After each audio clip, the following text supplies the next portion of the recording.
The wellness world wants you to micromanage your blood sugar, chasing perfect stability. Influencers are treating every single glucose spike as an enemy. But is this the new frontier of preventative health or an obsession that's creating anxiety around every single bite of food? Today, we find out what the science actually says. Let's dive in.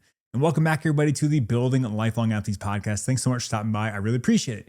If we haven't had the chance to meet yet, my name is Jordan Rennicke. I'm a dual board certified physician in family and sports medicine. And the goal of this podcast is to keep you active and healthy for life through actionable evidence-informed education. So let's dive into it here. So today we're talking all about blood sugars, glucose spikes, things we see a lot on social media, right? So this has really gotten more mainstream, right? So there's kind of been an explosion of popularity of something called continuous glucose monitors, or CGMs.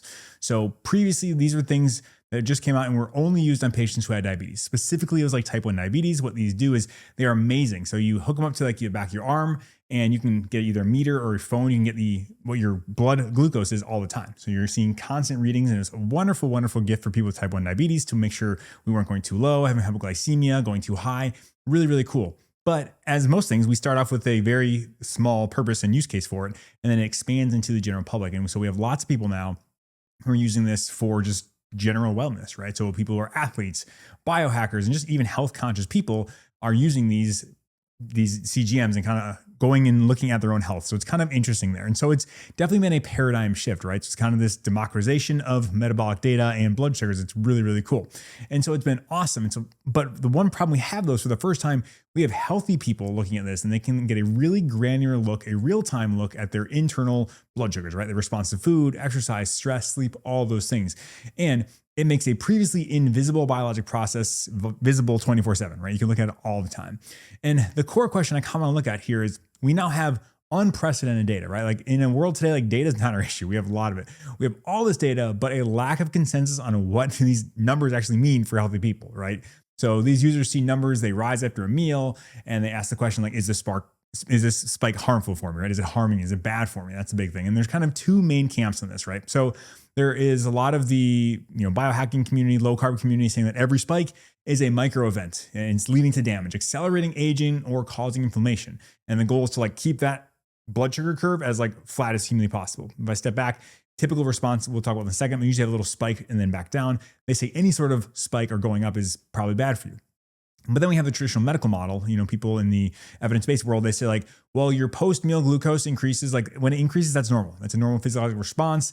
And if you aren't hitting any of the traditional metrics like hemoglobin A1C or glucose tolerance test or a fasting glucose at a certain level, then they say you're fine. And they say, unless you have a diagnosed metabolic condition, don't worry about it. So we kind of have these two conflicting camps where like everything is abnormal and they say, hey, you don't worry about it all. And so today we're kind of talking about how do you make sense of that, right? So it kind of conflicts though. So what it does do, and one thing I do see is it kind of creates this, I guess you can call it glucorexia, where you're like afraid, you're obsessed with your glucose monitor, right? You need to watch every single thing because every little spike gets you worried, right? You have all this information and then you're just like, oh my gosh, analysis paralysis. Like, what do I do with all this information? That's a thing that we see. And so today I really want to cut through the noise, kind of provide hopefully a balanced and evidence-based approach of what's going on and kind of separate the science versus the hype. Hopefully debunking crazy claims that are alarmist and that all spikes are bad, but also understanding that why these people aren't crazy for thinking there may be something behind it. And so once again, where I sit is kind of in the middle, and that's where I live comfortably. But we're going to talk all about that. And so, yeah, let's dive into that specifically. So first, let's talk about glucose, right? Glucose 101. Glucose or blood sugar, it's the primary energy source for almost every cell in the body, right? From brain neurons to muscle fibers, like glucose is everywhere. Like you cannot live without glucose.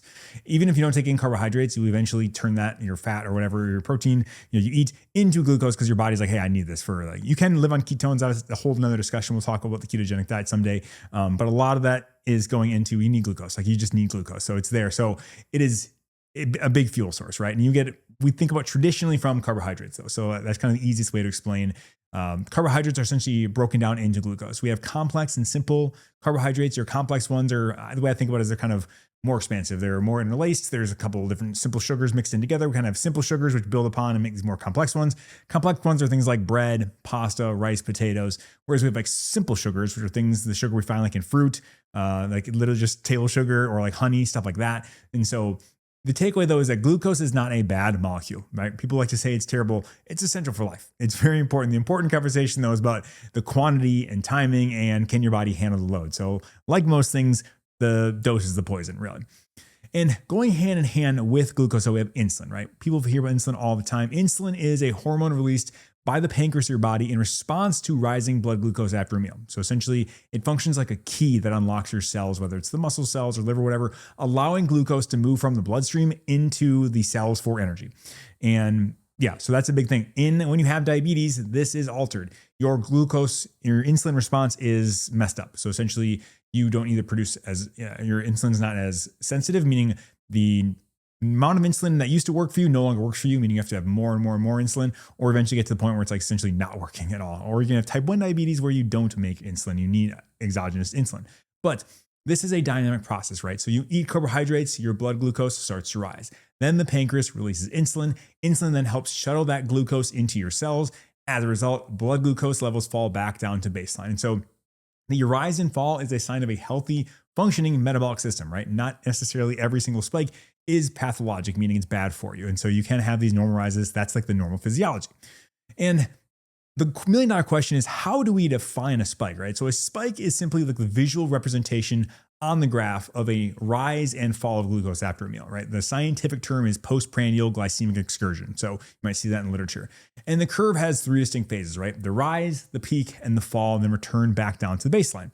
And it's this is really important to understand that this is a process, right? This is normal. This is not pathology. Like this is a normal response, right? The goal isn't a flat line, but hopefully I'll explain more, a gentle rolling hill that returns to baseline, efficiently. And so when you plot things on a CGM, you see numbers, but if you plot them, you kind of have this number where you're at this baseline, and then you eat something and then your sugar goes up and then it goes back down. We're really going to look at how high we go and how long it's high for, which are really, really important things. But that's the general pattern. You kind of go cyclical. When you eat things, you go up a little bit. And so I do want to talk into why, like the why of your spike, why it happens, and kind of your body's response thing, right? So first, let's talk about a healthy pancreas doesn't just release insulin in one big wave, right? It uses a sophisticated kind of 2-phase response. So this is kind of getting some nuance, but it's important. So first, phase 1 is the rapid release, right? So within minutes of starting a meal, the pancreas unloads pre-stored insulin and a burst of insulin, saying, hey, we know it's coming, let's get it ready. This acts preemptively to tell the liver to stop producing its own sugar and prepare your muscles to start absorbing the incoming glucose, saying, hey, we know something's coming, let's get going.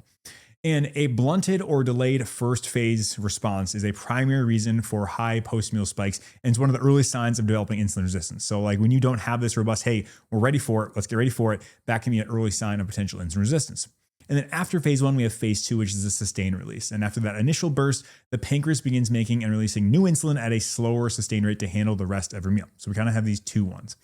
And then on top of that, we also have something called the incretin effect. So you might have heard me talk about incretins. These are things common today. We talk about GLP-1s or GIPs. Those are incretin molecules, right? They work with blood sugars in our gut and all that stuff. But when food enters your gut normally, it releases hormones that are incretins, like GLP-1. So glucagon-like peptide 1, the one in all the medications, semaglutide we talk about, that gets released. So that's natural. That's how we found this out. So that is where it comes from.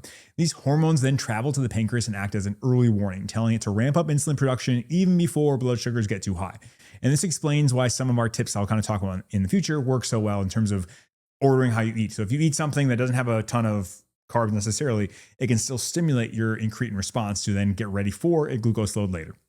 And so we have this first and second response and this incretin effect. So the long story short is there's a lot of stuff going on. I'm not going to pretend to be an expert by any means. There are people who dedicate their life to this, but it's really fascinating, but it's very, very complicated and much more nuanced than people want to let you have. So next, I do want to talk about variability and why one person's spike isn't necessarily everyone's spike.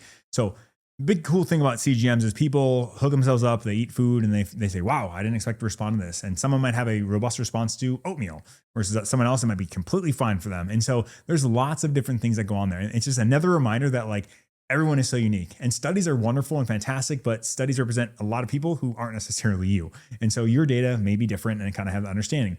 And on top of that, we know that the composition and metabolic activity of our gut microbiome also plays a role in this, right? And how we can digest and absorb carbs.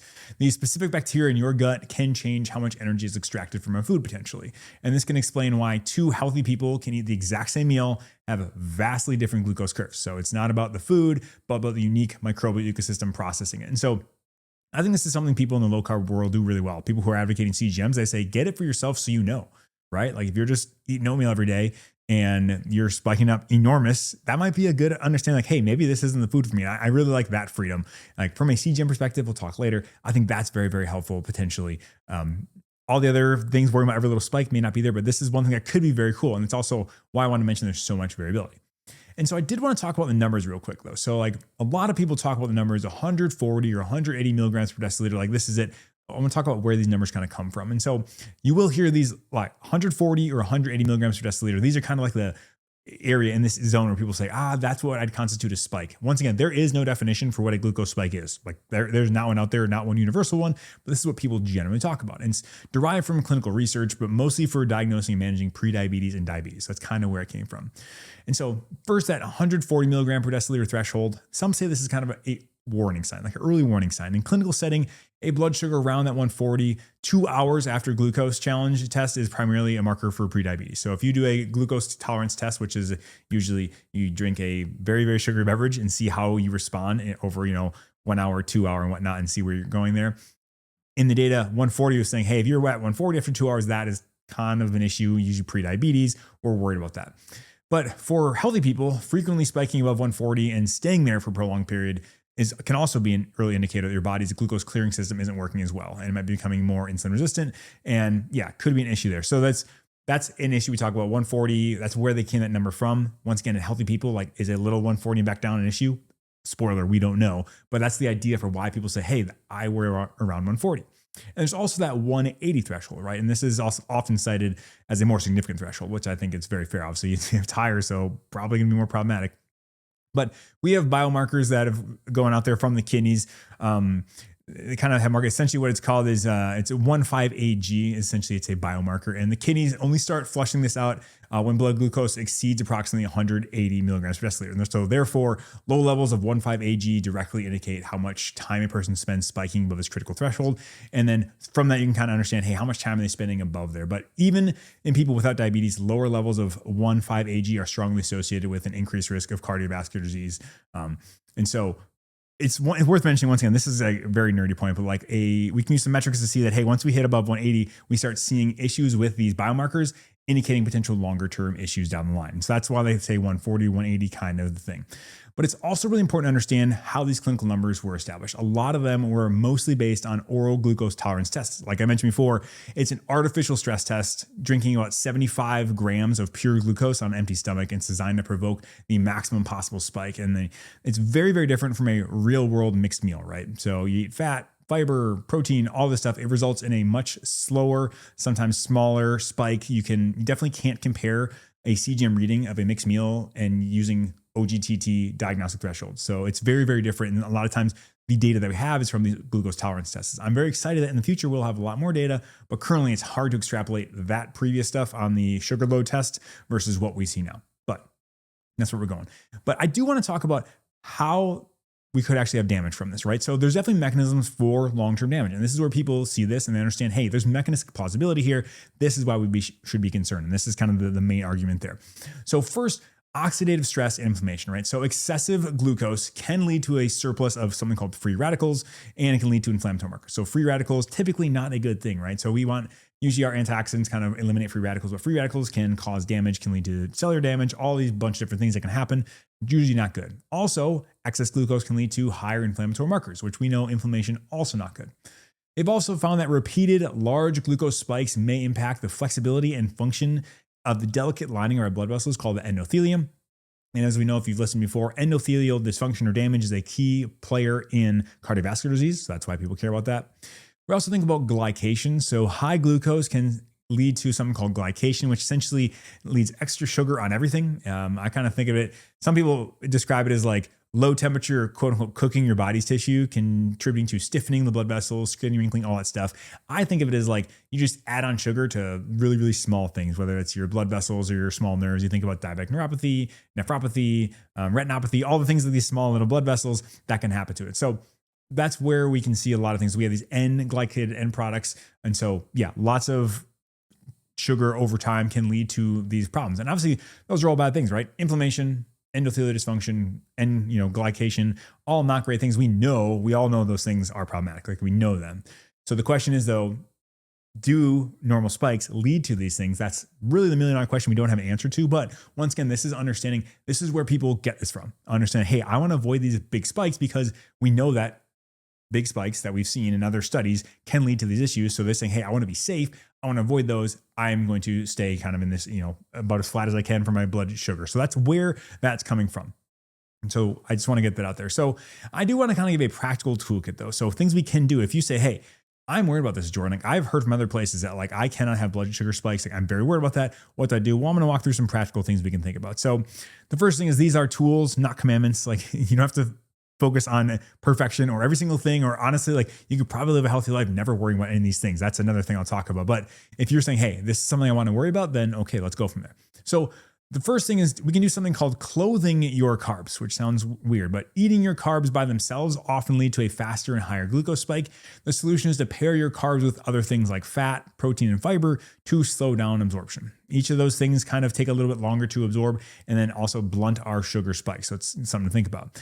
One thing to mention though is if you're saying, hey, I need to eat fat with every single time I eat carbohydrates, adding healthy fats is excellent and it's wonderful, great for glucose control. But remember that they're also super calorically dense. So if you're eating lots and lots of fat, you still have to be conscious of your total energy intake, right? If you're just like, oh, I need to eat all these carbs, and then usually you're going to eat just carbs, but then you're, oh, I need to add more fat now instead. You may be adding a lot more calories as well, and that can lead to weight gain, all those other things. And so it's, once again, there's no such thing as a free lunch, but just something to consider. But you can clothe your carbs so you're not eating just straight carbs by themselves.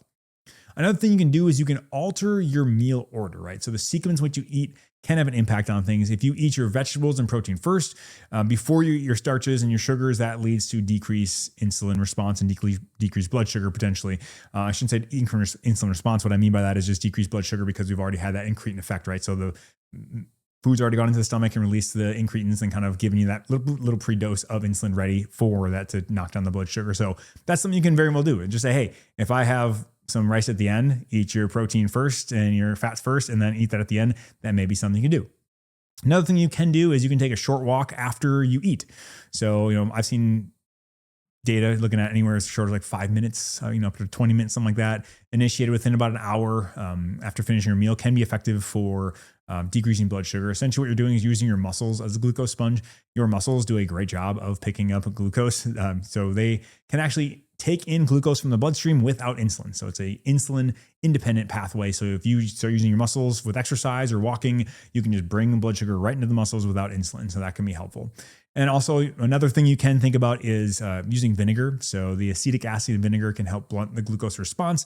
So when people talk about apple cider vinegar or whatnot, you can also use vinaigrette-based dressings on a meal. That may be effective as well for you. Obviously, you're not going to put that on everything. And vinaigrette only goes so well with certain things. But another thing you can try if you're worried about it. And then also, if you're really into this and you're saying, hey, I really like food like rice, potatoes, pasta. I'm going to keep eating those, no problem. But you can do something actually kind of create a resistant starch is what we're talking about. So what you can do is you can cook and then cool them. So if you cook and cool things like the starchy foods, like I said, rice, potatoes, pasta, the cooking process actually changes the starch's structure, making it act more like fiber, leading to a much smaller glucose spike when you eat it the next day. So the food can be reheated and the benefits still remain. So you can say, hey, you prep it, put it in the fridge, bring it out later, and it kind of blunts that sugar response. Kind of interesting, kind of like a hack. If you're like, hey, I need to eat this. This is like part of my culture. I'm going to do this, but you have issues with blood sugar. This is a way we can kind of potentially work around that or add this to any other tricks. And so you can use any or all of these tricks or none of these tricks, as I mentioned. You can do what you want, but these are all things you can do. If you're saying, hey, I want to continue to eat a mixed diet. I want to, eat a balanced diet and multiple things, but I am worried about this. Well, these are things we can kind of try and see if it helps us at all. Another strategy is just like eliminate carbohydrates. Like you're probably going to have a lot lower spikes if you do that. But that comes with a whole different thing as well, whether that's, your preferred dietary pattern. If you have other conditions that would not benefit from that, there's just a bunch of reasons why for a lot of people, that's probably not the case or why they don't want to. And so all things that you can do, and no issues there. And so those are just tips and things to think about, but I do want to kind of wrap it up and just give my take home thoughts here. And so this is not an anti-CGM message. Like I'm not trying to do that saying like, oh, CGMs are dumb. Because I do see that a lot. I see a lot of people saying like, oh, it's dumb. Like you don't need that. Like blood sugar spikes don't matter. And it's like, do we know that? But on the other end, people saying that every spike is the most important thing in the world. The other question is, do we know that too? And so we're probably somewhere in between. But it's really cool to think about this technology that we have. I mean, considering where they were to where they are now. Yeah, they're still decently expensive to get, but you can get them prescribed, or if you're, have actual qualifications, meaning if you're, right now it's like if you're a diabetic on insulin, you automatically pretty much qualify for that. But there's other ones you can get a prescription for it and just pay out of pocket. So that can be something you can do as well. But yeah, I just really want to provide context so we can understand where the data is coming from and how we're looking at it without people falling into anxiety saying, oh my gosh, I'm worried about every single spike, because we just don't know if that's true yet. And so ultimately, this is a personal risk calculation, right? So how you act on CGM data is a personal decision, right? So the zero strike approach or zero spike approach is essentially, it's achievable, meaning, hey, you're keeping pretty much really, really flat all day, but it's going to be very restrictive in your dietary pattern, right? So very low carb, higher in protein, fat, most likely higher in fat, and definitely has its own trade-offs, right? And then we also, if you're saying, hey, that doesn't sound like I can do that, you can also think of the spike smoothing approach, right? Whereas you have a more moderate, flexible approach to eating what you want to eat, but you can kind of use these other tools that we talked about, trying to blunt these sharpest peaks without necessarily eliminating food groups, and that can be helpful. And so it can be helpful to have this. This can absolutely be helpful. So for some people, it was eye-opening to say, oh my gosh, I used to eat this and my blood sugar spiked, and that's wonderful. And for me, like, that's great. I love that. I do that. Do I use this? No. Am I interested in sometime using it? Yeah, probably. It'd be cool to do. I just haven't gotten around to it yet because I haven't felt like it's the most important thing in the world for me personally. But I respect anybody who said, hey, I've tried this. It's changed how I eat. Like, I'd love to hear your experiences. If you've done this and you say this changed everything, let me know. Drop a comment below. But I do want to mention though, like, CGMs are definitely not necessary for most people to use at all. Like, you can live a long, healthy life and never use this. That's totally fine. Cost is a factor, right? And it's not free, right? So you have that, and you have to risk, like, well, do I need this? Will it make my health exponentially better? I don't have a good answer to that. So it's definitely a factor. And yeah, I also think if you're going to use these, a short-term experiment is probably the way to go. I think continuous forever using that is probably not a great idea. I think you'll get worked up on that, right? If you see all of a sudden you're beeping, oh gosh, like I'm up to 120, like 125. Oh no, that's awful. I think living that life is probably not beneficial, but using it for, a couple weeks, couple months, something like that, to see when you eat food, what happens, I think that'd be very intriguing. And if you're like, hey, I learned that when I eat pizza, I spike like crazy. And you have to learn, you have to understand, like, hey, do I want to do that? Question is, like, do you want to eliminate that? Once again, information in your hands is always good to know, but you can definitely, you don't have to have this. If you're already eating a health promoting diet with plenty of fiber, healthy fats, protein, you're focusing on mixed meals and not consuming large, frequent loads of sugar, you're probably doing just fine. Like, once again, all the time, I talk about a healthy, health promoting diet. Like, that's the biggest thing. What do they have? Like, well, you should be predominant in like non-starchy vegetables, and that'd be very helpful. I think it's a good base on that. Other things, you should have lots of fiber in there potentially. You're going to have healthy fats and protein. And so, like, if you are eating a generally healthy diet, like, you're probably gonna be fine. Like, that's ultimately what it comes down to.